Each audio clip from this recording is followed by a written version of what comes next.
World's best law of attraction money and success coach అయిన ప్రముఖ షేక్ అన్వర్ గారిచే జూన్ 1 హైదరాబాద్ లో జరిగే one day magic of law of attraction and millionaire mind work shop కి register చేసుకోండి.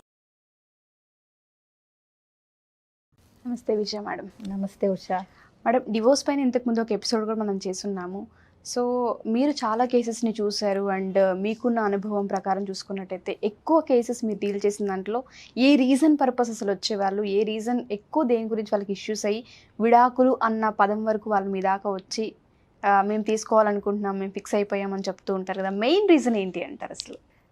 విడాకులకి అంటే వెళ్తాము అని నా దగ్గరకు వచ్చిన వాళ్ళల్లో ఫైనాన్షియల్ బ్యాక్గ్రౌండ్ డిఫరెన్సెస్ ఉండి, అంటే ఆర్థిక పరంగా రెండు ఫ్యామిలీస్ మధ్య తేడాలు ఉండి కొంతమంది, అట్లాగే పెద్దల ఇంటర్ఫియరెన్స్ వల్ల ప్రాబ్లం వచ్చింది అని నేను తెలుసుకున్న కేసెస్ ఉన్నాయి.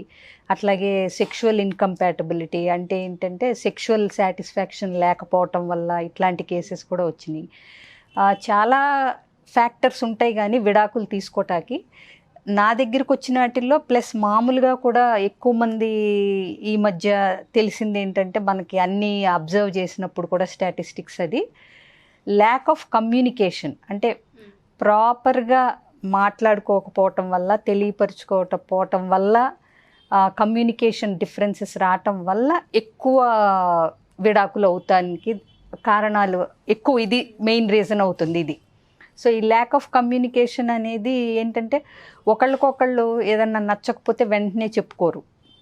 వాళ్ళు ఏం చేస్తారంటే కొంచెం ఓర్పున్నాళ్ళేమో దాన్ని లోపలే పెట్టేసుకుని అలాగే దాని గురించి ఎక్కువ ఆలోచించి కుమిలిపోవటం ఇలాంటివి చేస్తూ ఉంటారు.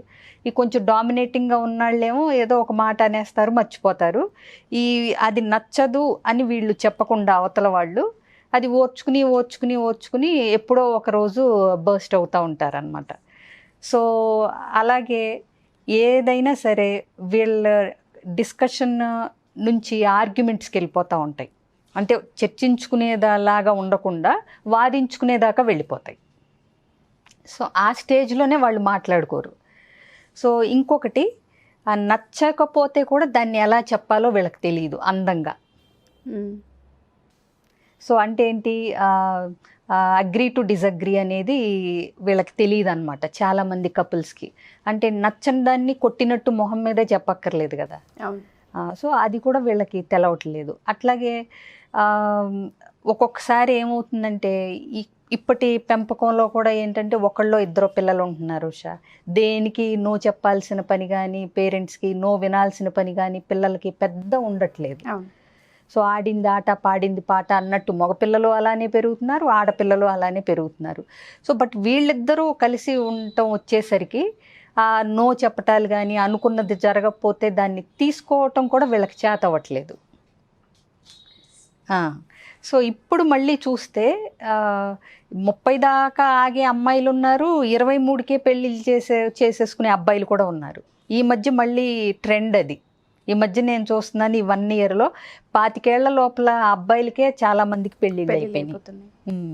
ఎందుకంటే ఫ్యామిలీ బిజినెస్లు ఉండి కానీ, చదువుకోవటం అయిపోయినప్పుడు కానీ, ఇంకా వాళ్ళ బిజినెస్లే చూసేసుకునేటప్పుడు ఏంటంటే మంచి అమ్మాయి అందంగా ఉంది, బాగుంది అని వీళ్ళు మంచి ఫ్యామిలీ అని అనుకుంటే కనుక అబ్బాయిలకు కూడా 23 ఏళ్ళకి 24 ఏళ్ళకే పెళ్లి చేసేస్తున్నారు.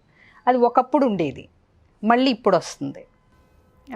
సో వీళ్ళు ఏంటంటే ఇంకా ఆ మెంటల్ మెచ్యూరిటీ కానీ, ఒక రిలేషన్షిప్లో, ఒక దాంపత్యంలో కానీ, ఒక ఫ్యామిలీకి ఇవ్వాల్సిన రెస్పాన్సిబిలిటీస్ కానీ, కమిట్మెంట్స్ కానీ ఏవైతే ఉంటాయో అవి ఇంకా వాళ్ళకి అర్థం కాకముందే పెళ్ళిళ్ళు అయిపోతున్నాయి.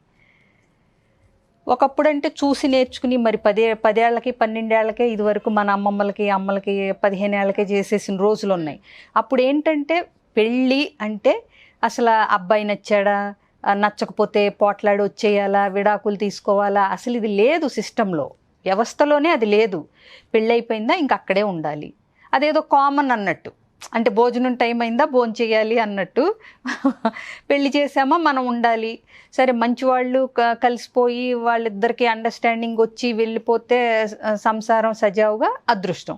లేదంటే కూడా అసలు విడిపోవాలనే థాట్ వచ్చేది కాదు వాళ్ళకి. కొట్టుకుంటానో తిట్టుకుంటానో మొత్తానికి లైఫ్ అంతా లీడ్ చేసేసేవారు. ఆ ప్రాసెస్లోనే వాళ్ళ మధ్యలో ప్రేమ అంటే డెవలప్ అయ్యేది. సో అంటే పెళ్ళి అంటే ఇంకది ఒకసారి అయితే ఇంకా కలిసి ఉండాలి, కొట్టుకున్నా తిట్టుకున్నా అడ్జస్ట్ అయిపోతా సర్దుకుపోతా అనేది ఉండేది. ఇప్పుడు ఏంటంటే ఎక్కడ ఏ చిన్న డిఫరెన్స్ వచ్చినా మాకు ఉండాల్సిన అవసరం లేదు. మా ఇండివిజువాలిటీ వ్యక్తిత్వాన్ని చంపుకుని కాంప్రమైజ్ అయ్యి సర్దుకుపోయి అడ్జస్ట్ అయ్యి అసలు ఇలాంటి పదాలన్నీ ఇప్పుడు మనం మాట్లాడటం తప్పు అన్నట్టుగా ఉంది. అడ్జస్ట్ అవ్వండి, కొంచెం కాంప్రమైజ్ అవ్వండి అంటాం. సో ఇప్పటి సిస్టంలో అది పోయింది పిల్లల్లో కానీ ఏదైనా సరే. సో మెయిన్ రీజన్ ఏంటంటే lack of communication. How to communicate అనేది తెలియట్లేదు పిల్లలకి. ఇబ్బంది ఉంది, ఇబ్బంది పడుతూ ఉండమని ఎవ్వరూ చెప్పరు. అట్లాగే ఎక్స్ట్రీమ్ కేసెస్ అంటే ఇంకా ఏది వినిపించుకోకుండా శాడిజం లాగా ఇంకా అసలు లేదా కంప్లీట్ ఆల్కహాలిక్ ఏదన్నా సబ్స్టెన్స్ అబ్యూజ్ ఉండి మనం ఎక్స్ట్రీమ్ కేసెస్ గురించి మాట్లాడట్లేదు ఉషా. నార్మల్ లైఫ్లో జనరల్గా విడాకులకి వెళ్ళాల్సినంత అవసరం లేనప్పుడు కూడా వెళుతున్నారు అంటే అది ప్రాపర్ కమ్యూనికేషన్ లేకుండా. నీకు ఫర్ ఎగ్జాంపుల్ ఇదివరకే మనం కూడా ఒక వీడియోలో నేను చెప్పినట్టు గుర్తు, నీకు హిందీ తప్పితే తెలుగు ఒక్క ముక్క రాదు, నాకు తెలుగు తప్పితే హిందీ ఒక్క ముక్క రాదు, నువ్వు ఏది చెప్పినా హిందీలో చెప్తుంటావు, కరెక్టే చెప్తుంటావు, నాకు అది ఒక్క ముక్క అర్థం కాదు, నేను తెలుగులోనే చక్కగా మంచిగా నేను మంచి అమ్మాయినే అన్నీ చెప్తూ ఉంటాను, నీకు ఒక్క ముక్క అర్థం కాదు. సో ఇప్పుడు హిందీ తెలుగు కలిసి నడవాలనుకో ఎట్లా ఉంటుంది? అలా ఉంటుంది అన్నమాట ఈ ప్రేమ భాష అనేది. భర్త అనుకుంటాడు నేను 24 గంటలు కష్టపడి పొద్దుననగా అదేంటి ల్యాప్టాప్ బ్యాగ్ బుచ్చుకుని వెళ్ళి క్లయింట్లతో మాట్లాడి కొట్టుకుని ఎప్పుడుకో అర్ధరాత్రికి వస్తే అంతా మా ఆవిడ పిల్లల కోసమే కదా, ఆవిడ ఫేస్లో ఇంత చిరునవ్వు లేకపోగా ధూమ్ ధామ్ అంటూ ఉంటుంది నేను ఇంటికి వెళ్ళేసరికి అని ఆయన అనుకుంటాడు. పొద్దున్న లేస్తే ఇదే సేమ్ బ్యాగ్ పుచ్చుకుని వెళ్ళటం, రాత్రి రావటం, స్నానం చేసి తినటం, పడుకోవటం తప్పితే అసలు ఒక అచ్చటా ముచ్చట లేదు, ఒక బయటికి తీసుకెళ్ళటం లేదు, ఒక సినిమాకి తీసుకెళ్ళటం లేదు, లేకపోతే కాసేపు ప్రేమగా మాట్లాడటం లేదు. ఇక అసలు నేనేదో ఇంట్లో ఉండే ఆవిడైతే, ఇంట్లో ఉద్యోగం చేసే వాళ్ళైతే ఇదే పరిస్థితి. సో అమ్మాయిలు ఏంటి కొంచెం గుర్తింపును కోరుకుంటారు. వాళ్ళు ఏ పని చేసినా సరే, ఉద్యోగంలో అయినా సరే దాని గురించి కొంచెం మాట్లాడి అప్రిసియేషన్ కోరుకుంటారు. అదే హోమ్ మేకర్స్ అయితే ఇవాళ ఇది బాగుందని చెప్తే వాళ్ళకి నచ్చుతుంది అనమాట. రోజు బాగానే వండరనేం కాదు, బట్ ఏదన్నా స్పెషల్గా చేసినప్పుడు బాగుందో ఇవాళ కూర అన్నప్పుడు ఏంటంటే వాళ్ళకి ఆ పడిన శ్రమ అంతా మర్చిపోతారు. ఈ టెక్నిక్స్ ఏమో ఈ అబ్బాయిలకి తెలవదు. రోజు బాగానే ఉంటుందిగా పెట్టారు తింటారు అనుకుంటారు.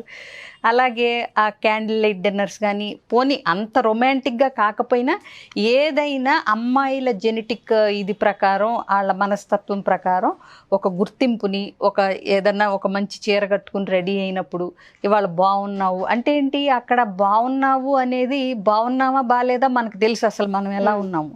గుర్తింపు అంటే నేను ఇవాళ రెడీ అయిన దాన్ని మా వారు గుర్తించారు, నీకు అర్థమైందా? అది అమ్మాయిలకి ఇష్టం. ఇప్పుడు ఇవి ఇంకో తప్పు ఏంటంటే ఒకవేళ ప్రేమించి పెళ్లి చేసుకున్నాళ్ళైతే ప్రేమలో ఉన్నప్పుడేమో అన్నీ తెగిస్తారు. గిఫ్ట్లేంటి, కొని పెట్టాలేంటి, తిప్పటాలేంటి.